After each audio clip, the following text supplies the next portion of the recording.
नरेंद्र मोदी।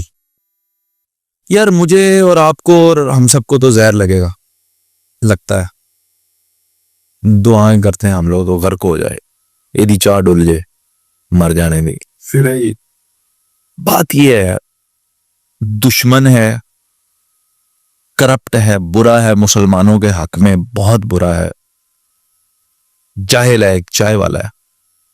एक चाय वाला होने के बावजूद अगर मैं अपने मुल्क के पॉलिटिशियंस के साथ उसको कंपेयर करूं तो वो अपने मुल्क को उठाकर, जितनी भी ये डिजिटल एरा की तरक्की है भारत की, वो मोदी के दौर के अंदर। और पाकिस्तान के अंदर ऐसा तो मोदी जैसा भी कोई लीडर नहीं है हमारे पास फिलहाल। तो मुझे वो बंदा बहुत बुरा लगता है, लेकिन इससे फर्क कोई नहीं पड़ता। आपको बहुत बुरा लगता है, इससे कोई फर्क नहीं पड़ता। वो अपने मुल्क के लोगों के लिए बहुत अच्छा कर। 10 साल से कंसिस्टेंट उसी की गवर्नमेंट है। अगर ये पाकिस्तान में भी किसी को मिल जाए ना, वो भी तरक्की में चली जाएगी बात।